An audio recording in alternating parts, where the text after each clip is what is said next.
Hi, this is Jonathan with the Millionaire Reach. Today I'm going to be talking about just an overview of where my business is at, some personal development stuff, and then we'll dive into the tech team talk. So where my business is at, I had my mindset to get everything done this weekend. Unfortunately, that didn't happen because uh, I had some family engagements that came up this weekend that I wasn't expecting. It wasn't on the agenda, and life just kind of happened. And we had a huge thunderstorm one of the days, and that kind of knocked my computer out.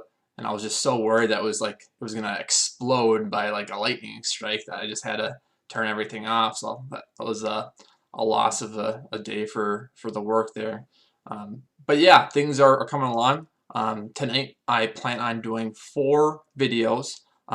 So this is kind of a unique situation I didn't run into before. So these next videos will just have like the personal development and the tech talk, and in the start of it, just a brief introduction of me.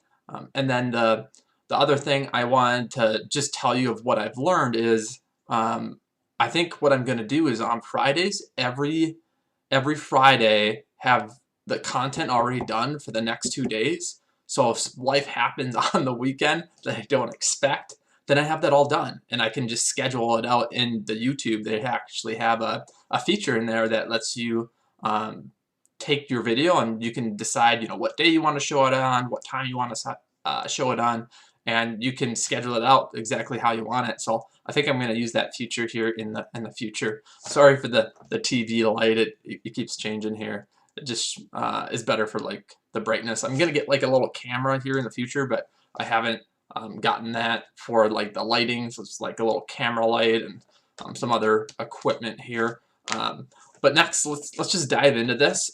So today for the personal development, we're going to be talking about achievable outcomes and what that means here.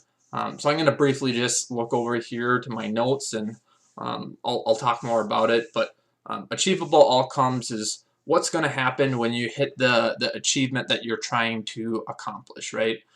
So when you hit that goal that you set, what's going to happen? Or if you don't hit that goal, what's going to happen if you don't hit the goal? So this is, for me, this is like one of my main little goals is to be able to pay off my mortgage. That's one of my biggest goals just straight off the bat when I start here. I want to be able to do, let's say, $1,000 a month with just income from the ads, and that's not just like the ad cost, that's like pure profit. So that's a profit of 1,000, not with the ad cost. So that's really my main goal, and what's going to happen when I hit that goal is then I'm going to be able to reinvest.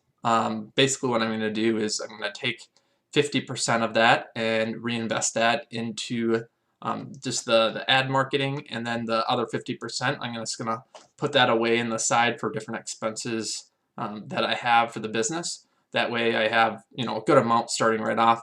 Now that the scale of what I'm going to do with that money will vary just depending in the process of where I'm at in my business. But I think when I first start, 50% should be going to my pocket, 50% should be going to the ad budget. That way I have a good amount of whatever I'm spending just to go back to that budget, just because spending in your ad, having more income in your ad budget that you can use is going to put you farther along than a lot of people.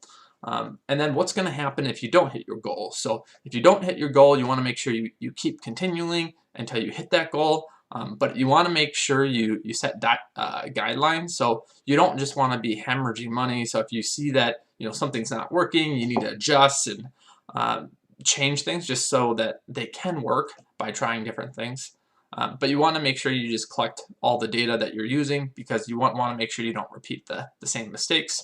So I would recommend like writing that down in a book, or however you want to notate that documentation. And then the last thing I want to talk about is how does you using your language affect things? So I'm not the greatest public speaker. I'm getting better and better each day. I do it and I talk on camera. I get more comfortable and I'm able just to say my thoughts. I'm very, very analytical. So my brain goes to every single thing, what could happen, and then have a plan in case that happens.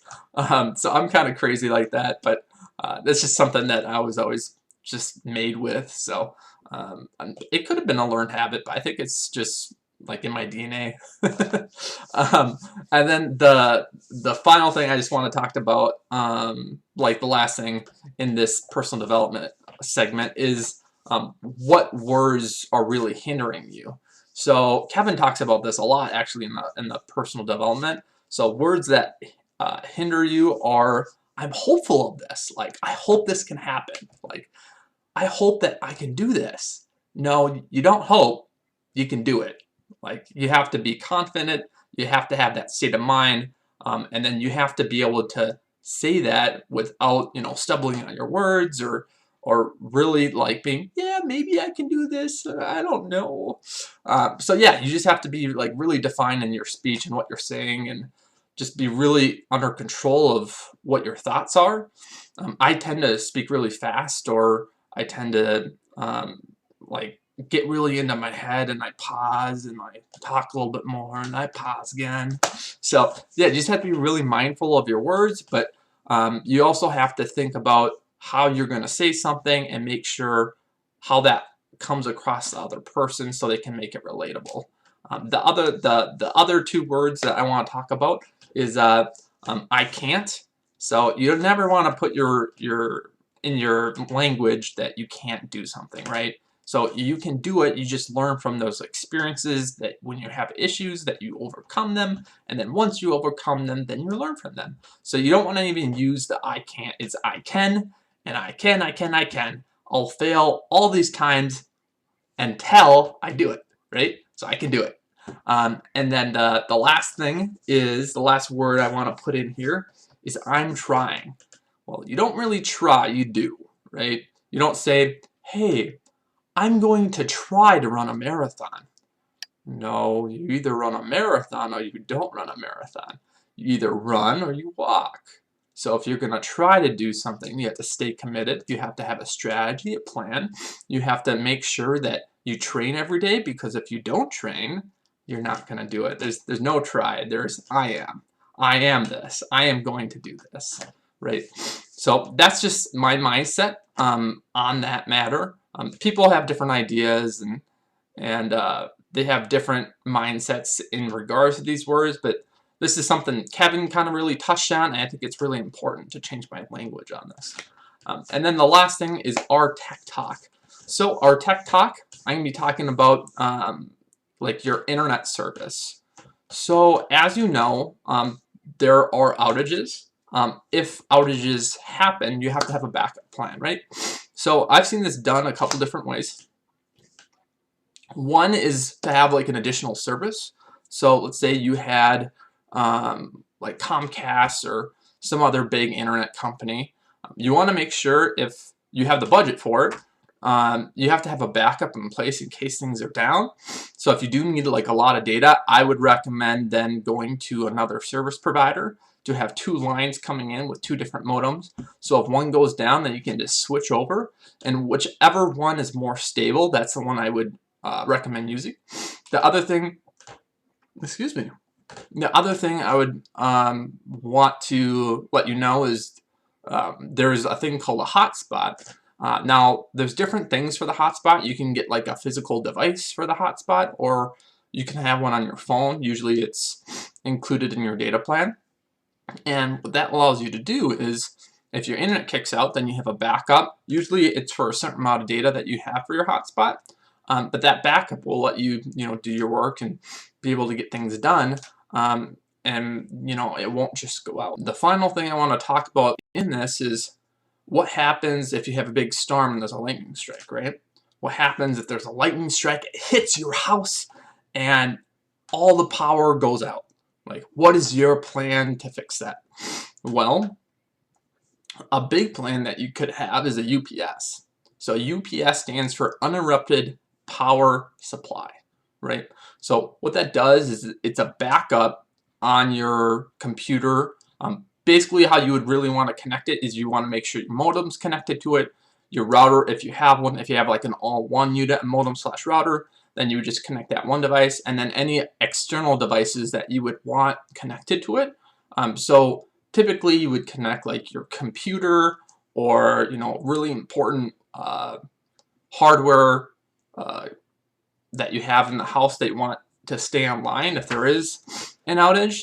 And what this does is there's a certain load for, depending on how many volts that UPS can handle. Usually it's between 2 to 4 hours. I've seen them up to 8 to 24 hours though, just depending on the load balance on them for like the wattage and voltage used on the different devices in your home. But basically what this allows you to do is it allows you to, if there is a power outage and it's not just like something at the cabinet that got fried, if it's something at the cabinet, there's nothing you can do. But if it's just the power in your home, then everything's back up and you can do your job. The other thing that I want to touch on though is a surge protector. Now you want a surge protector that has a circuit breaker in it. Depending on the voltage. So there's two things. You can get surge protectors that are made for lightning strikes, but there's other ones out there that are very low cost, and those ones I probably would recommend in getting if you have a low budget. Those ones are great because if they do get kicked out, they usually just become bad, or you can just flip them back on if it doesn't completely kill the hardware inside of them. Usually the circuit just flips off, just kind of like on your house circuit breaker there. But yeah, that's definitely another option that you would want to make sure you have stuff connected, just because you don't want the equipment that you spend, especially if it's like a new computer or a new TV or whatever you have, you don't want that stuff just to go out, right? Just because you spent a lot of money, and it just makes more sense to get a circuit breaker and have that connected. That's really what I wanted to talk about for the Tech Talk time. But what's really great about these different things that you have is it makes it more sustainable for you working remote. If things do happen, then you kind of have a backup plan and you really don't have to worry. In future videos, I'm going to touch on more like data usage and how that all works together, because a lot of people don't know how that kind of ties in just with the Tech Talks. But I really wanted to focus just on the equipment and having a backup plan and knowing what to do if something happens, or have a plan even before that even happens. So if it does happen, you're okay. But yeah, that's about it. I really enjoyed talking to you guys today. If you have any comments, please just write them below. I'd love to answer any feedback. And then don't forget to like and subscribe if you like this videos. And you guys have a great rest of your day. Bye now.